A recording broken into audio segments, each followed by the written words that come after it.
Hello everybody and welcome to another video. My name is Mark from The Spark. No flim-flammy introduction this week. We're going to get straight into my top 10 tips to help you use your Kindle better. Now this is my Kindle Paperwhite Signature Edition. I showed this off on my last video in particular. Well, I've shown it off in quite a few videos, but on my last video I did a 24 hours in the life of my Kindle Paperwhite Signature Edition. And if you want to watch that, I'll put a link somewhere up here or maybe at the end of the video. Look out for that. All right, let's get straight into this. So tip number 1. Did you know that when you want to change the font size, maybe it's too small, maybe you want it to be a bit bigger or even a bit smaller, maybe you've got great eyesight, all you have to do is tap at the top here, tap the AA button there, go to font there, and then you can increase your font size just by double tapping these plus and minus buttons here. Of course, that's not a great tip. No, the tip is, it's a lot easier than that. Just pinch and zoom. So if you pinch, you will decrease your font size, and you can see here it's doing it there. And if you zoom, if you like, you will increase your font size. As you can see, it's doing it there. So if you want it a little bit bigger for maybe a particular book that you have, then that's a really easy and simple way of doing it without faffing about with all those extra taps. Okay, tip number 2. Did you know that you can set the book cover for the lock screen for the book that you're presently reading? So if I turn mine off here and put it into sleep mode, it'll come up with the book cover of the book that I'm presently reading.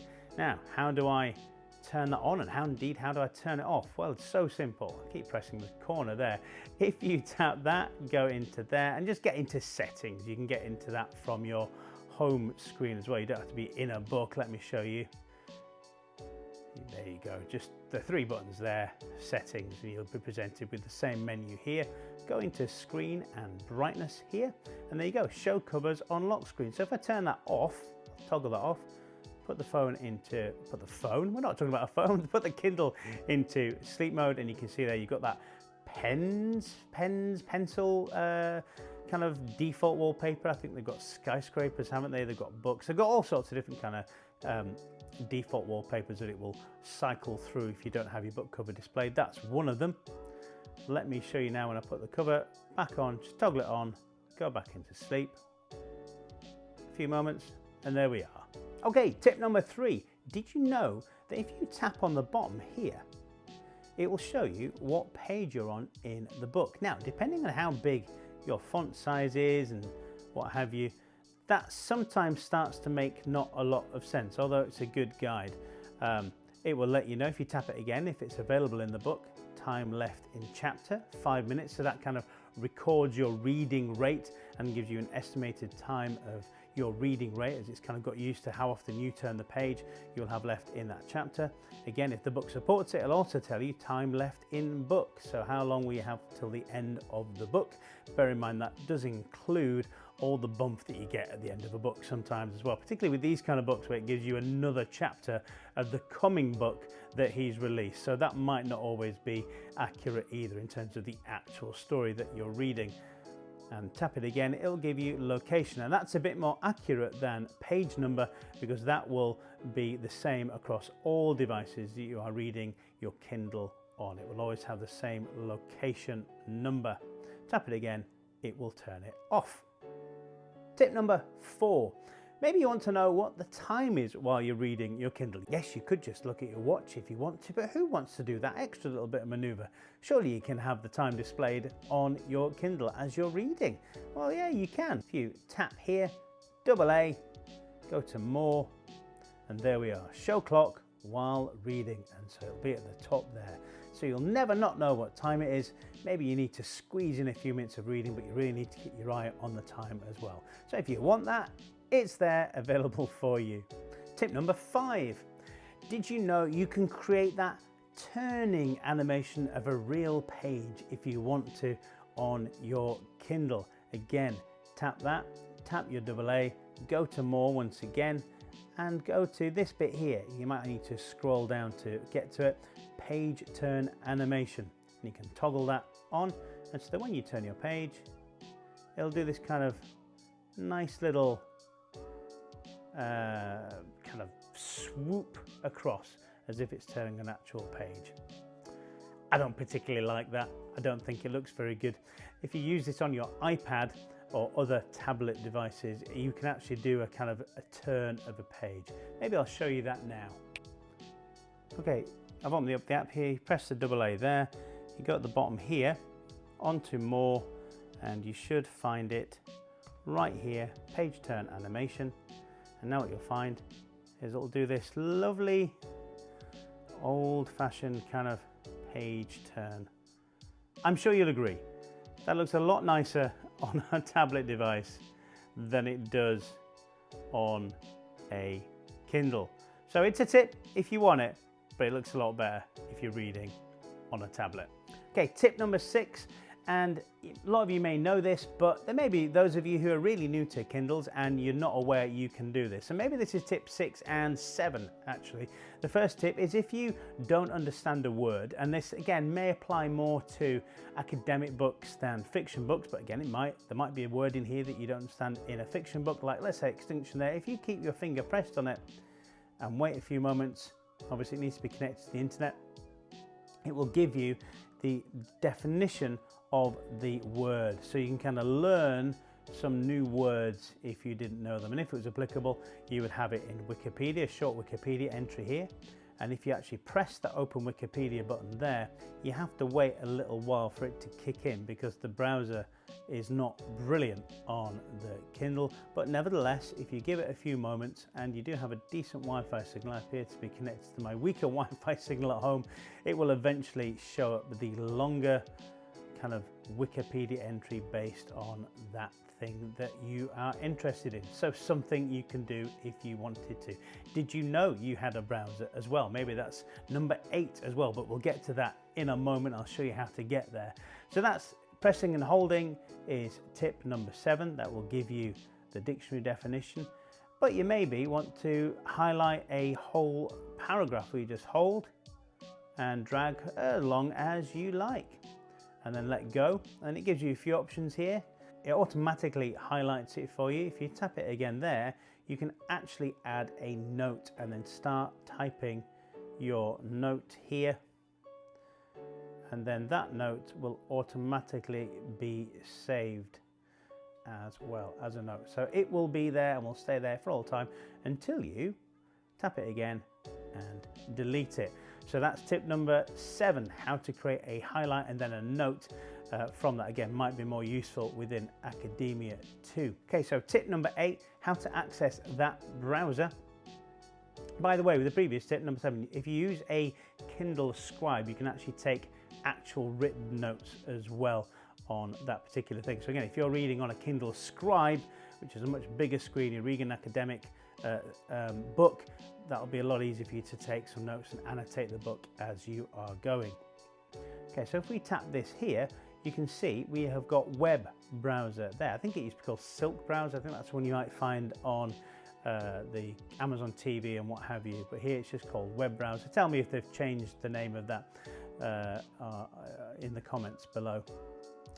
And there we are. So it's going to open up the last thing that we had here. It is not a brilliant browser. It's on an eInk display, so it's not going to do. There you go. Browser had a little look at this, great, isn't it? It even warns you.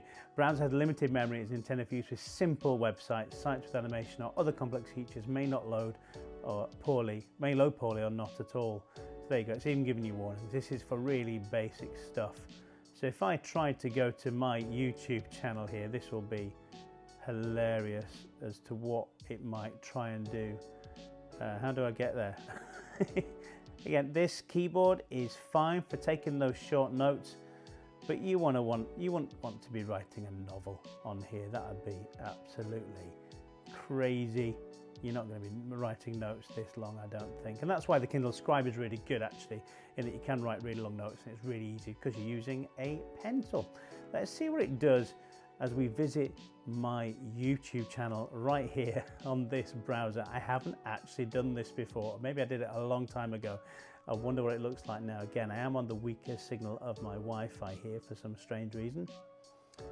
So we may need to give this a moment, but it is a complicated website as well, so it will take a long time to load up. So is it gonna actually load up, or is the memory just going to be way too... I think it's stopped. Oh no, I spoke too soon. There we go, it's formatting it. Looks quite nice actually. Oh, but my browser can't play the video. That would have been quite funny if it had tried to play the video. That would have just been a eInk mess. It's showing up the thumbnails though. That's quite cool. There we are. So as you can see, did you know your Kindle had a browser? Yes, it does, but don't expect it to be doing anything in comparison to your laptop or your iPad. All right, let's get out of there. Okay, on to tip number 9. There we go, 9. And this is something I genuinely didn't know. Did you know about this? How long have you known about this?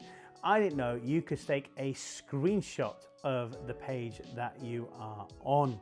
So all you have to do to take a screenshot, and again, I imagine this is a bit more useful if it's an academic book and maybe there's a graph or a chart or something you want to remove from the book and paste elsewhere. It's dead easy to do. Just take either corner and tap, and you'll see it flash there a little bit. I think you can do the other corners as well. And there we are. So either corner, and it will take a screenshot. There we go. And that leads me on to how then do you access those screenshots? Because as far as I can tell, there's nowhere in the device itself that you're able to do that. No, you're going to have to get yourself a laptop or even, and I didn't think this would work, I am primarily an iPad user and I can actually access those things on here, and I'm going to show you how now. Okay, I'm hoping that you can see this. Now, I believe this is only going to work if you have a USB-C type Kindle, such as the Kindle Paperwhite here, or indeed the Kindle Scribe. So I've got myself a little extension here just so it's easier to plug into the bottom of here and to the bottom of here. So I'm going to go ahead and do that. I have plugged in a USB-C to USB-C. We're now in USB-C drive mode, and on my iPad it is showing up as an external drive here on the Kindle. This will be an easier process, I'm sure, on a laptop or a desktop. I'm really surprised that it's showing up on my iPad, and I'm really happy that it is, because if we tap it, we then are presented with these things here. Now this one is tip number 10, but before we get there, let's go into screenshots, and there we are, the pictures, the screenshot should I say, of what we took earlier. And if you tap into it, it's a PNG file, so it's an image file, and it means you can share that wherever you like and convert it to PDF if you've got the appropriate app and what have you, and you'll be able to do all sorts with this. Again, particularly more interesting, I think, if it's an academic book that you're reading and you want to look at the chart or the graph or whatever, and you want that to be able to take that and plant it elsewhere. There you go, now you can do that. How cool is that? All right, okay, and finally for this tip list, tip number 10, did you know you can actually install more fonts than the ones that are defaulted onto your Kindle, and even gives you a little readme text here. So if you open this up here, let's open this up in Pages so it gets it bigger for us. Hopefully you can see that there. And there we go, it tells you how to do it, how to install them. So you can find a font online that you like, an open type font or a true type font. Other fonts are unsupported, it says here. Also, fonts available as a font may consist of several files for different font styles. You know, if you want regular, bold, italic, etc. It's all here, tells you how to do it, tells you how to install it. And I would imagine, not a complicated thing, I would imagine you find your font online, or you pay for your font online, and then if you're using an iPad in particular, you just copy the font files into the fonts folder on here. And so you copy it into, oops, we're on Pages, aren't we? If you copy it into this folder here, it will automatically be recognized by the Kindle here. So there we go, dead easy, dead quick. Okay, so that's the top 10 tips I've got for you so far. There are loads more, loads of other things I could have gone into. I'm sure you can think of some yourself, and maybe you can add those to the comments section below, and let's build up a whole repertoire of tips and trips for everybody.